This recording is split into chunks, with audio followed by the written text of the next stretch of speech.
Weiss, who is going to be on the dais, not with another speaker, but with Shirley, Romaine. They know each other. Both have been peace warriors their entire activist lives. And I don't really have much to say more than they will tell you themselves. Shirley certainly will. They've been doing important work. It continues to be important, as we know. War affects women. Women are peace warriors more than men. But they'll be able to let you know themselves about the work that they're doing and what the rest of us can do as well. So Cora Weiss and Shirley Romaine will take the stage.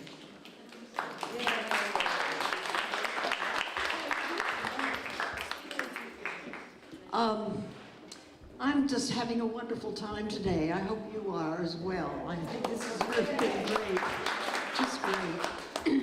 And I think Rita Hall, I'm sure at the end we're going to give her a nice hand, but she really just made this thing happen. I think it's great. I have known Cora Weiss for many years. And I think there is no one, well, no, yes, she said we were all just kids when we got together the first time.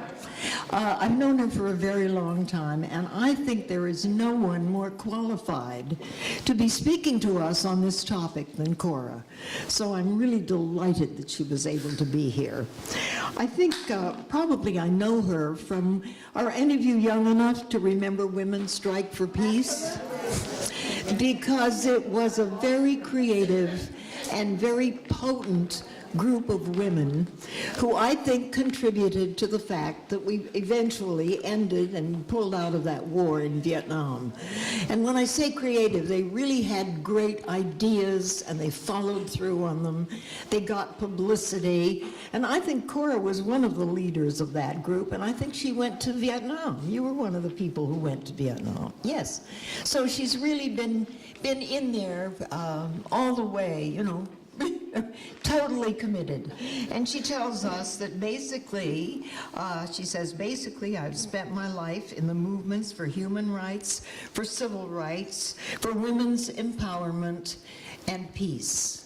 And that's really a pretty good summary. She said to keep this short, so I'm going to.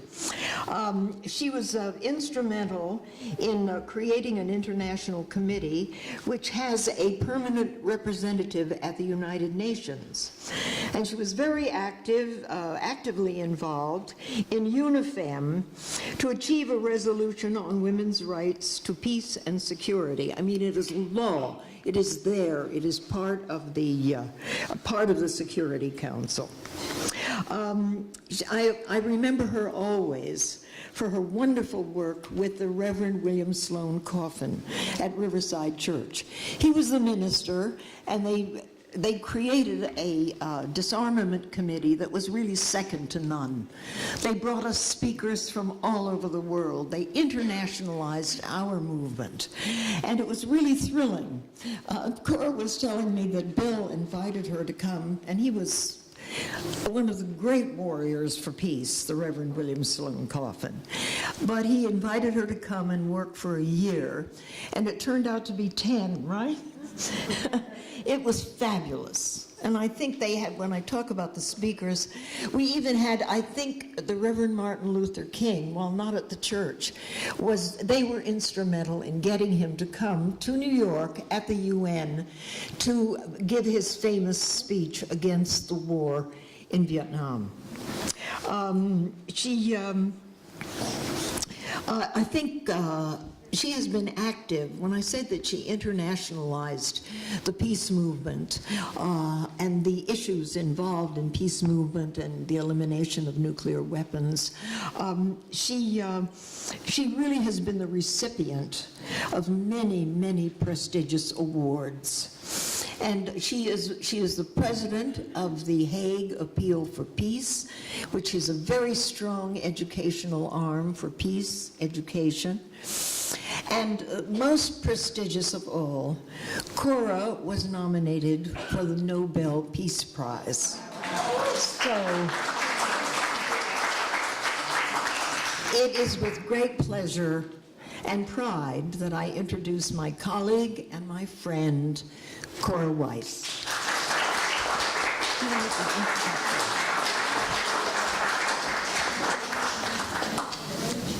Thank you, Shirley. Hi, everybody.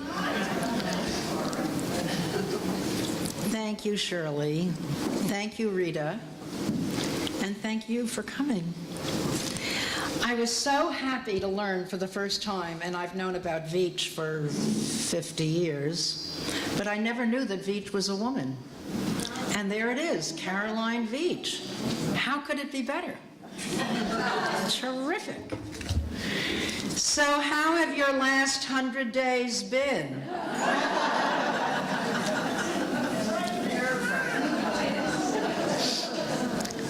Aren't you reassured that the moral authority today is in the grassroots? Yes. The million women and men who marched on January 21st.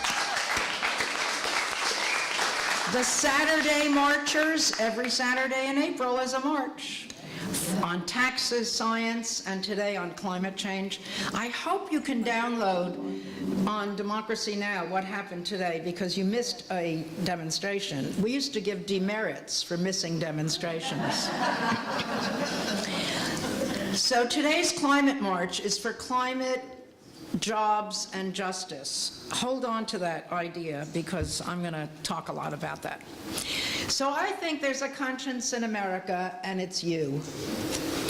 All of us, mere mortal women and civil society people.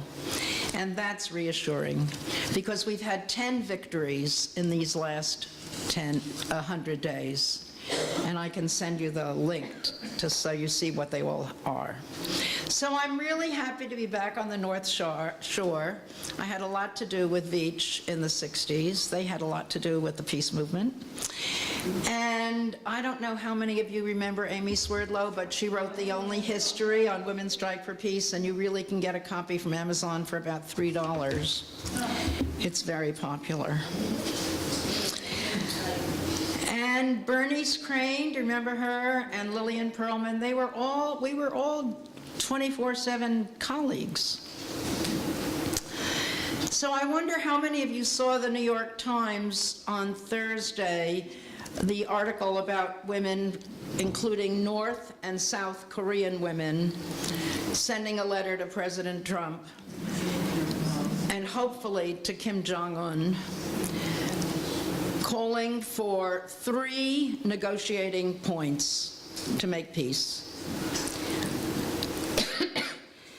To negotiate a freeze on North Korea's nuclear program in exchange for suspending the U.S.-South Korean military exercises, initiating a peace process. You know, there's an armistice agreement, but there's no peace agreement for 70-plus years, since 1973, how many years that is.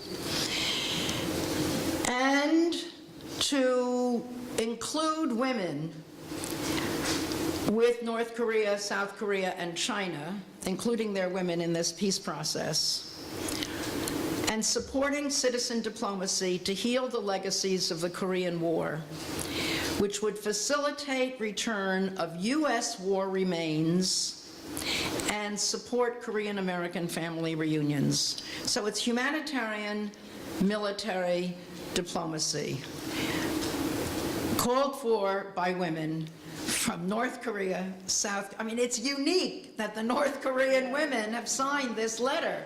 That's not happened before. Wow. So that's just 3 proposals from civil society women to make peace 3 days ago. That's the most recent. Is my talk called Women in Peace? That's the most recent Women in Peace activity. So the next marches are May 1st, May Day, to support immigrants. June 17, women march to ban the bomb, and there's only one bomb to be banned, the nuclear bomb. And you can go to www.womenbanthebomb.org. What does WWW stand for? World Without War. Never forget it. Science Scientists say that women get more cancers than men from the same amount of radiation and greater neurological conditions from exposure. Breast cancer soared from Shoreham. Everybody remembers the Shoreham plant on Long Island. Miscarriages soared from Hiroshima and Nagasaki. So now let's talk about some of the history of women and peace.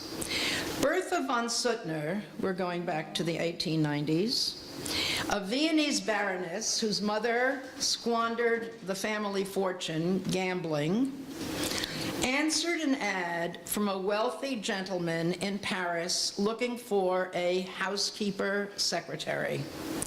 I maintain, and it just makes for a better story, that she and Alfred Nobel probably had a tryst.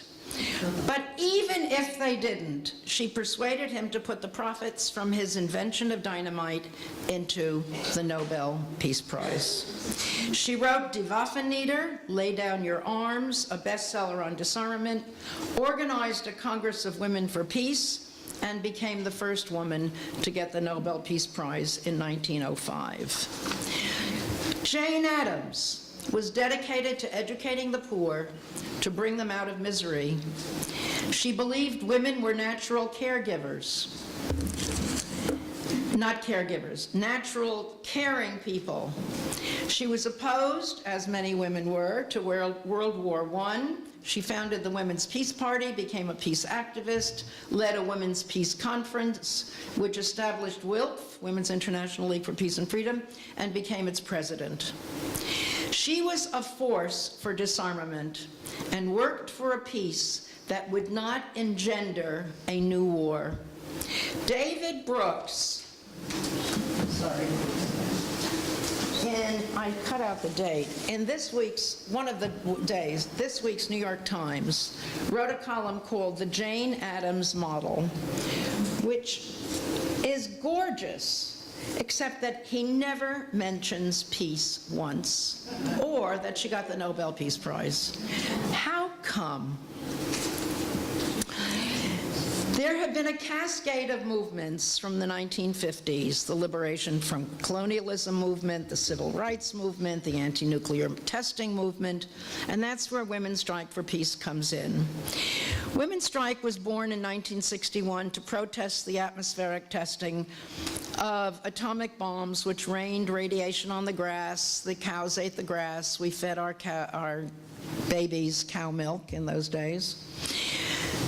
And strontium-90 showed up in baby teeth. In October '63, 2 years later, President Kennedy signed with the Soviets the half-ban treaty prohibiting atmospheric nuclear testing. We had no scientific imagination to know that it would become underground nuclear testing, but it was a huge success for women and peace. He noticed that we were standing at the White House gates kind of as a witness to his signing this unique treaty, and he sent his wife Jackie out with coffee and donuts to us to acknowledge the role that we played in mobilizing public opinion. Even then, the president would make his wife serve coffee. The anti-Vietnam War, anti-nuclear, how many of you were at the June 12, 1982 demonstration in Central Park when we said, goodbye, nuclear weapons? Well, you missed a good event.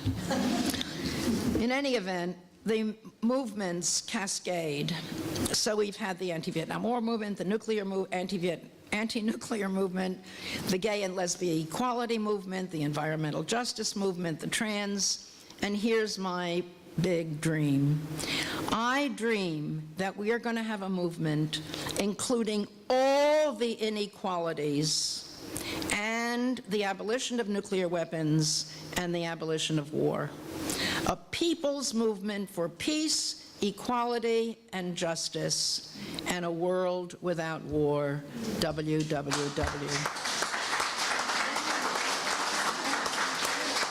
During the Vietnam War, Women's Strike answered Jeanette Rankin's call.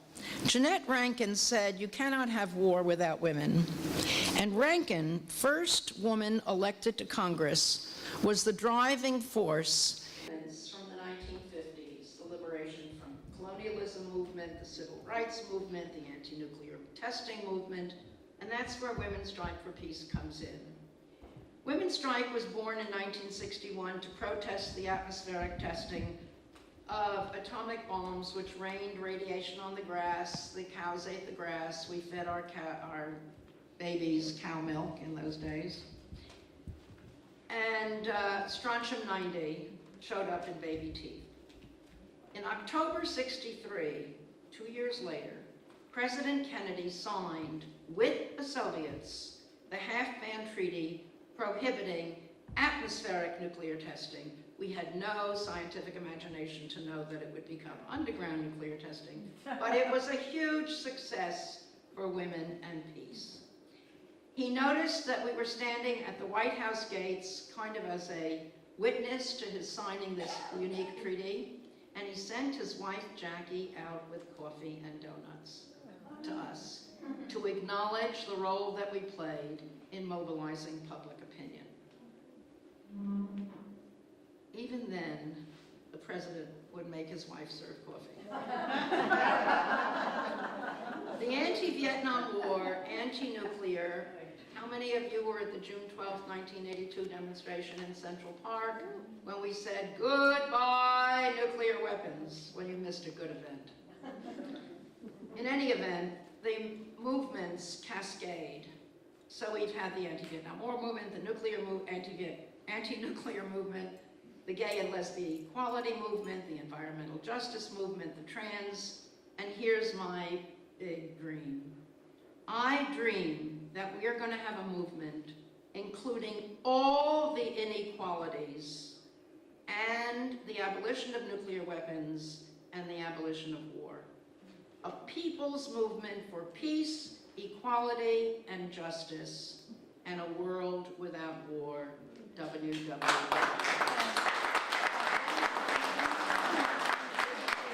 During the Vietnam War, Women's Strike answered Jeanette Rankin's call. Jeanette Rankin said, you cannot have war without women. And Rankin, first woman elected to Congress, was the driving force behind universal enfranchisement. In 1967, 6 women from Women's Strike for Peace and Amy Swerdlow and EO set to work on a broad-based anti-war coalition. We called for end the war in Vietnam and poverty and racism at home. WISP was finally inclusive, working with women of color under a new tent, the Jeanette Rankin Brigade, a short-lived spin-off of Women's Strike for Peace. Ella Baker from SNCC, Coretta Scott King, Maxine Waters from Congress, Rosa Parks, Ruby Dee, Fannie Lou Hamer, you remember some of those names, were part of the Jeanette Rankin Brigade with Women's Strike for Peace, and equally important, women leaders of the Congress of Jewish Women, the United Methodist Church, Union Theological Seminary, and other important, the Unitarians, other important religious groups. It was an inclusive coalition. We were feminists without knowing it, feminists without saying it. We were still called and referred to ourselves as mothers and others. WISP led the Jeanette Rankin Brigade call for participation of women in war and peace decision-making bodies. Little did we know that 33 years later, in 2000, the Security Council would unanimously adopt Resolution 1325 on women, peace, and security, making participation at all levels of governance international law. I was among, as Shirley told you earlier, I was among the handful of women who sat around the UNIFEM. UNIFEM is the United Nations Women's Program. Now it's called UN Women. Who sat around the UNIFEM table at the UN drafting the resolution. National action plans for its implementation have been legislated in over 60 countries with more coming. It's called the 3 Ps. participation of women at all levels of decision-making and governance, prevention of violent conflict, and protection of women and girls during conflict. The U.S. National Action Plan was given by then Secretary Clinton to the Department of Defense to draft.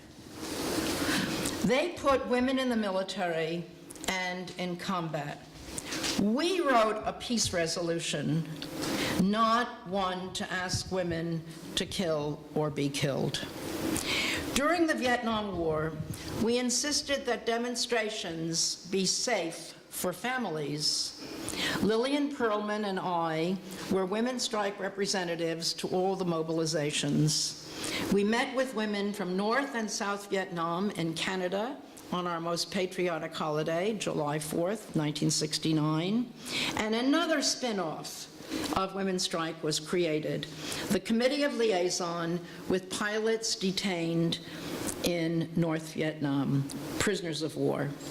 I was a co-chair, and we sent 3 Americans every month for 3 years, bringing mail to and from prisoners of war to their families. That was the first time such a creative initiative happened in any war, in wartime. You talked about the creative work of Women's Strike. That might be an example. So the women's movement came alive after the war, the Vietnam War. And many women went back to work or school. Amy got her doctorate. Betty Friedan, Bella Abzug, and Gloria Steinem became household names in some households. Now, there's been a more recent development, which is another tragedy. The abuse and violence against women and girls during violent conflict and efforts to protect them. I'm horrified by the tragedy directed at so many women, but I worry that efforts to protect them during war would result in making war safe for women. We must not make war safe for women. We must end war. I've tried to include that call, Time to Abolish War, in the efforts to protect women and girls from rape, the cheapest weapon of war. I haven't been successful, obviously, yet. But I'm very happy to see that trade unions have demanded that the International Labor Organization call an international meeting on violence against women in the workplace. That I can support. We need to make work safe for women and not wait years before Fox News decides to topple its top men. Too many women veterans commit suicide way beyond the American numbers, and they use a gun. Something is terribly wrong. It's time to end war. So women have a long history as peacemakers.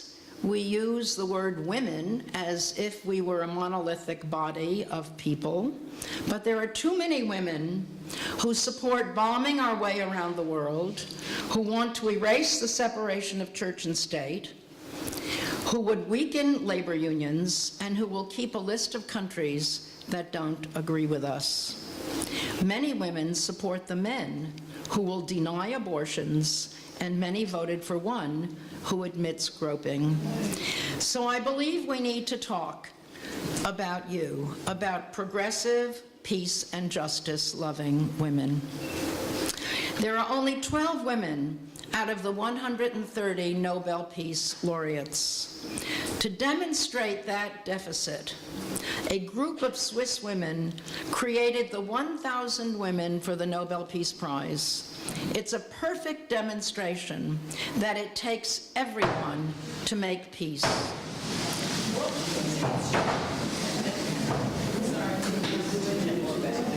That's the least of the interruptions I've had in my life.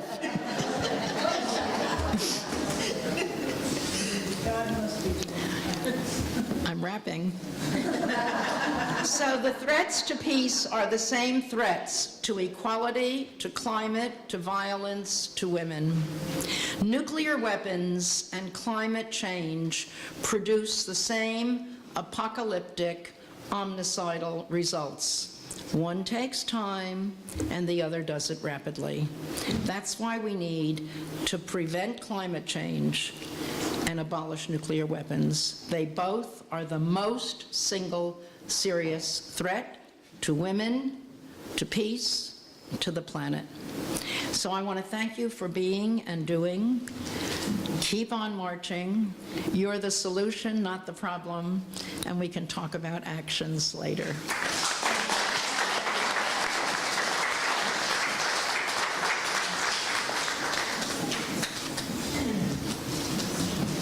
Shall I join you at the table?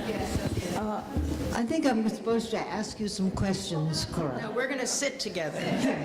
It's just that I can't talk unless I stand up. Oh, you don't want to? No, I do. I want to stand. Do you want to stand? Oh, okay. Yes, you did. Oh, I guess here.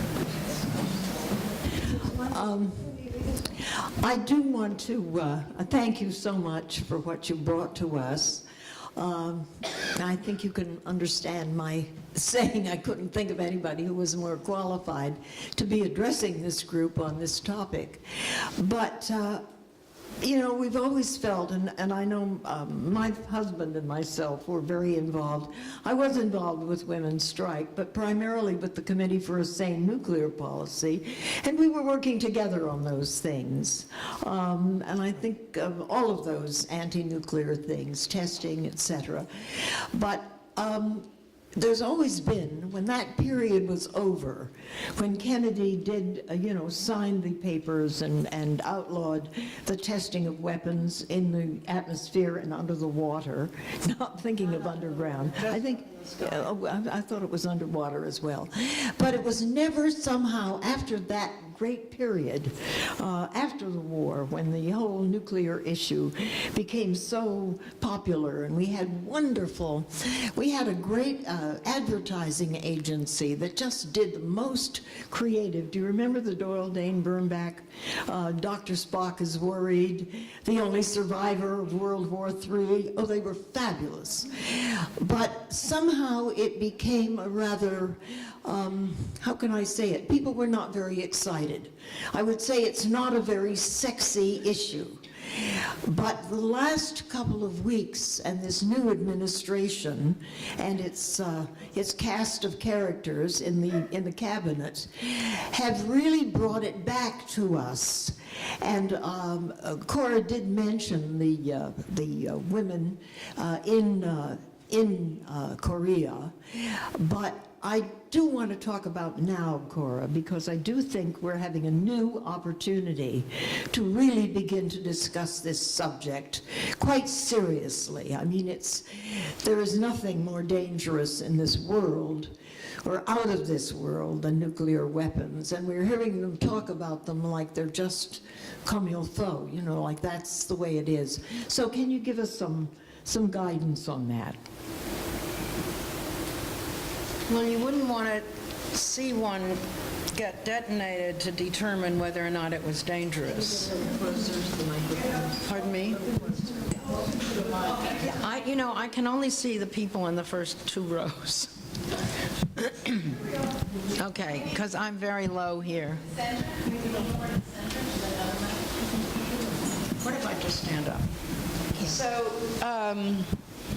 I'm saying that you don't want to wait until one is tested or detonated to find out if it really is dangerous. I mean, the new guy who's writing for the New York Times is questioning whether the climate scientists are really serious, really telling the truth.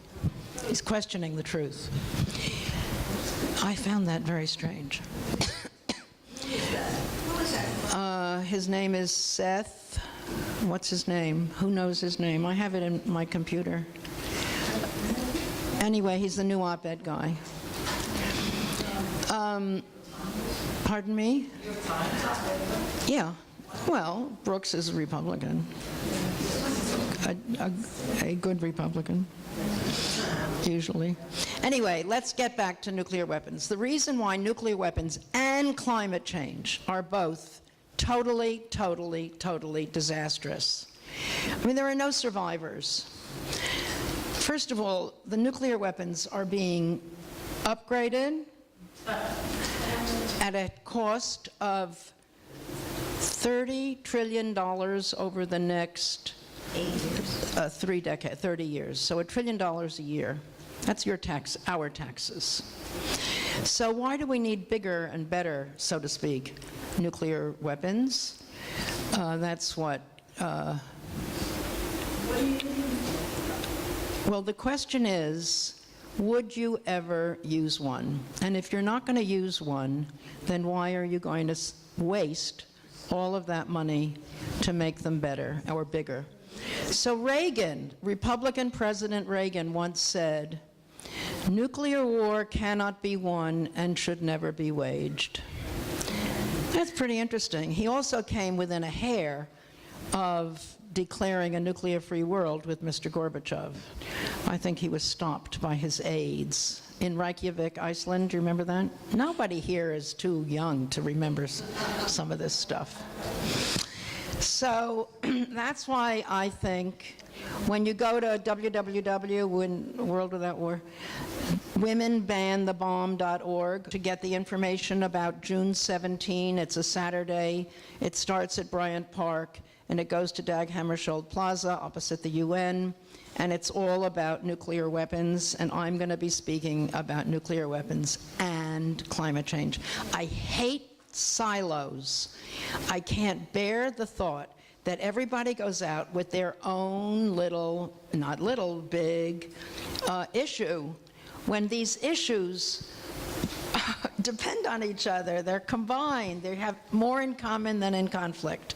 And we have to deal with them collectively and not have what I call siloization.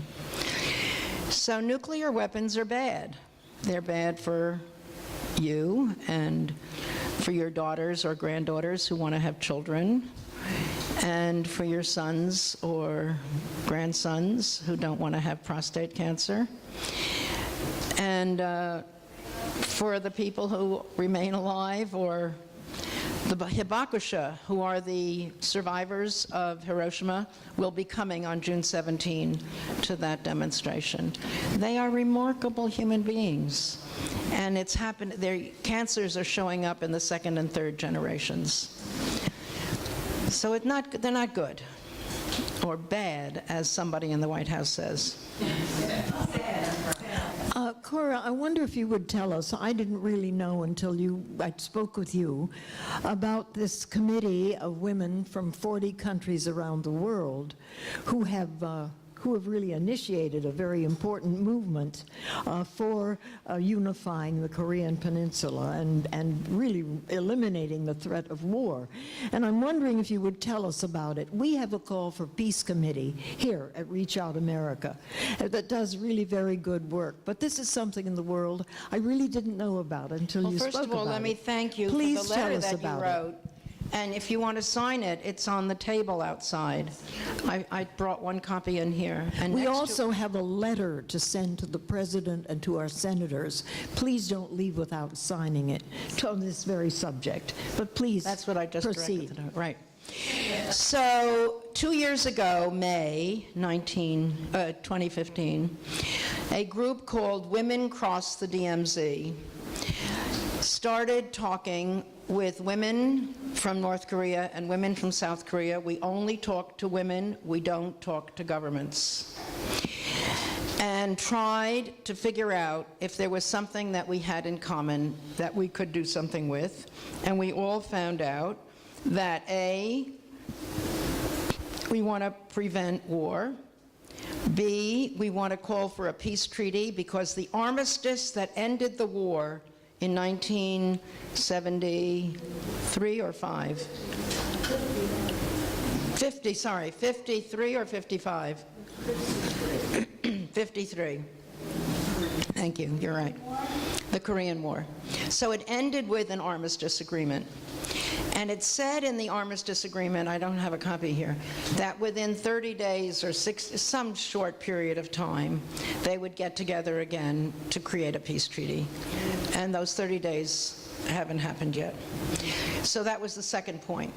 And the third point was to call for reunification of Korea. Now, it was interesting that the North Korean women could agree to that, because nothing that they do can happen without approval from headquarters. And it's been very interesting to see how much they've been able to do. They met with us in Singapore. They couldn't meet with the South Korean women at the same time in the same room, so we met with the South Korean women first in room A and then went to room B to meet with the North Korean women second. Out of all of these talks and efforts came Lema Bowie, Nobel Peace Prize laureate, May Reed Corrigan, Nobel Peace Prize laureate, Gloria Steinem, who should be a Nobel Peace Prize laureate. Her opening line in the Women's March was, "We must not let the Twitter finger become the trigger finger." It's the best line that came out of that whole day. And that constitutes being a big peace leader. So Gloria and the Nobel women and women from 40 countries came together and started in Beijing, China, met with Chinese women. Each of these countries has women's unions, women's organizations. Met with Chinese women, then flew to wherever the airport is on the north side of the border of the DMZ. The DMZ is 2 miles wide and however long it takes to get from one coast to the other. It's a long, narrow strip on which human feet have never stepped since 1955. So the flora and the fauna is incredible. It's gorgeous, and it's natural. And we don't want to touch it. We want to turn it into a peace education park. But that's separate, except it's connected. So the women walked and got to the border. Then they crossed the border where the government would let us cross and went to the south and met with the women in the south of Korea. And incredible bonding takes place when you're together and you eat together and you walk together and you have a common goal. So that gathering has held together. And when this talk started about it's going to be a major, major war if the North Koreans don't do this and that and the other thing, we have the North Korean government is impossible. I don't know how the women survive living there.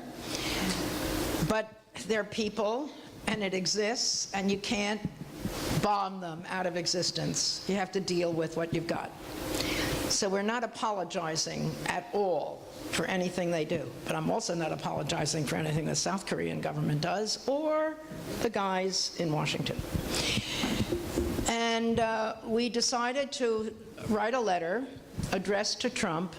It appeared in the New York Times, and a story about it appeared, and great quotes from Gloria Steinem and others.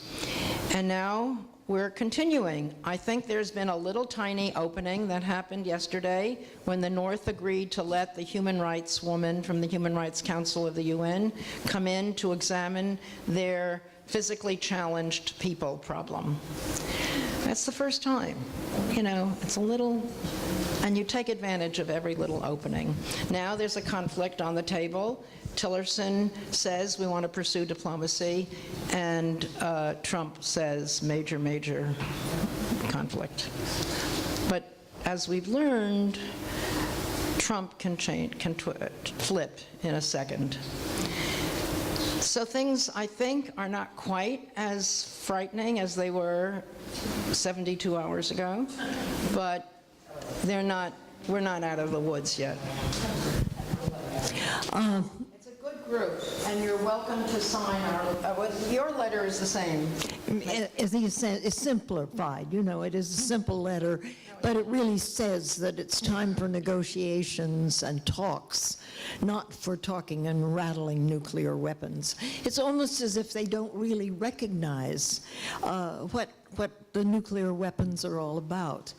But I do think, Cora, I mean, if there is an answer, if there is a way of people becoming more effective, I think you've told us. Is there anything else that you'd like to say about that before I open it up? Should we do it? Okay. Do you have questions? I see a hand back there. Yeah. The North Korean women would not meet with the South Korean women because they're afraid of repercussions? No, because their government wouldn't let them. Right, they would kill them, right? They would probably kill them if they did that. I don't know. Or imprison them, right? They were afraid of that? Well, they would certainly censor them in some way. Or I think maybe they just wouldn't let them move again, to respond to an invitation again. They have to worry about the consequences. But we heard their voices and their views, and they heard ours. And they co-signed our letter. I mean, don't look a gift horse in the face. Yeah. If you have Thursday's Times, there's a very good article in the Times of this past Thursday. Yes. We put the links out somewhere. I have a question. I'm surprised that the North Korean women were allowed to go to Singapore. I thought that there was no access or I thought they weren't allowed to leave North Korea. No, they're not allowed to come to the United States. Oh, but just the United States. Well, I don't know, just. I'm not supervised. I really know visa issues.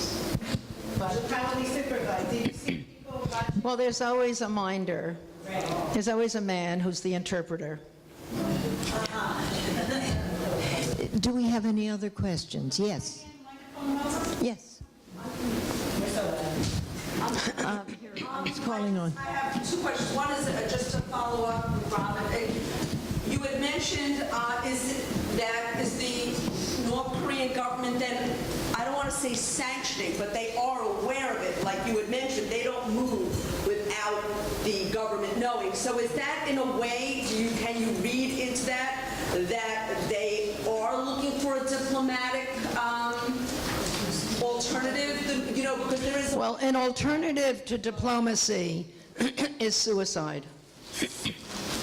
So I don't understand it. I mean, they may be crazy, but they're not dumb. right. So in a sense, what I'm hearing is, for all intents and purposes, sanctioned by the government. Okay, so that's pretty cool. I just want to make one comment, though, and you said it at the end of it, and not forgive me because I love guys, but there is, in my years in government, not all, there are very enlightened males out there, but for the most part, just if you study history, there is almost like a default, and I hate to generalize, that you have to be strong. And strong generally means a militaristic response. And I had it up close and personal with Carl Levin from Michigan. Ironically, he had a whole discussion, and we talked about Secretary of Peace. Now, that's nothing new. That was started with colonial days and Civil War, And I had asked him, I'd raised the hand, I said, you know, what if we had, just kidding around, you know, what if we had tried for a cabinet member, Secretary of Peace?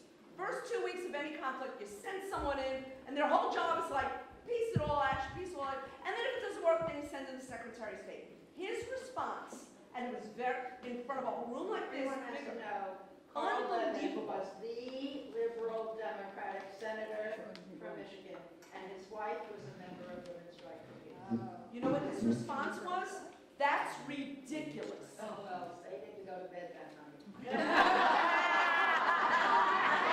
That's what the Secretary stands for.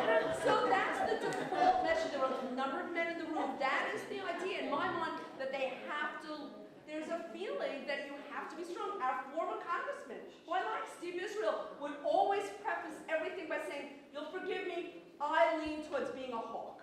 So there is... We never forgive him. So there is that, and that's problematic. But I need you in our work. I love your energy. Too late. Not too late. She's not, she's my agent, but no, it's not too late. I want to follow up on what you were saying. Wait. Well, you can train people on how to be a candidate for office. One of my biggest issues is that we need progressive, peace and justice loving women to run for office. Start at the school board. Start at the city council. Start at the town clerk. Start anywhere, but get trained. And I think I've got on this action page, there are 3 links, and the top one, World Without War, nwpcny.org, is the training place du jour to go and learn how to become a candidate. Can you repeat that, please? Well, you can pick it up on the paper. Okay, are there anybody else? Yes, in the back. I just want to follow up on what We just started.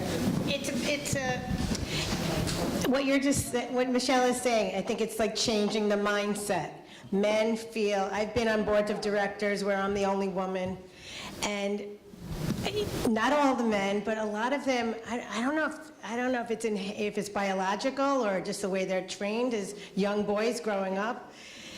To negotiate, they feel is weak. They want to know everything is, my brother, everything's black and white. I said, no, there's lots of shades of gray. There's lots of negotiations, and women are good negotiators. Men are great negotiators too. They just need to learn that it's stronger to be a good negotiator. It's almost weaker to me, and I think we all know, it's weaker to just declare war, drop a bomb. It's weaker to start an argument. And then get bombed back. Right. It's stronger to achieve peace. It's much more difficult. It's much more work and more effort. You're absolutely right. So we just got to Bill share that. Coffin used to say, there's a woman in every man, and we have to bring it out of them. anyone else? Yes.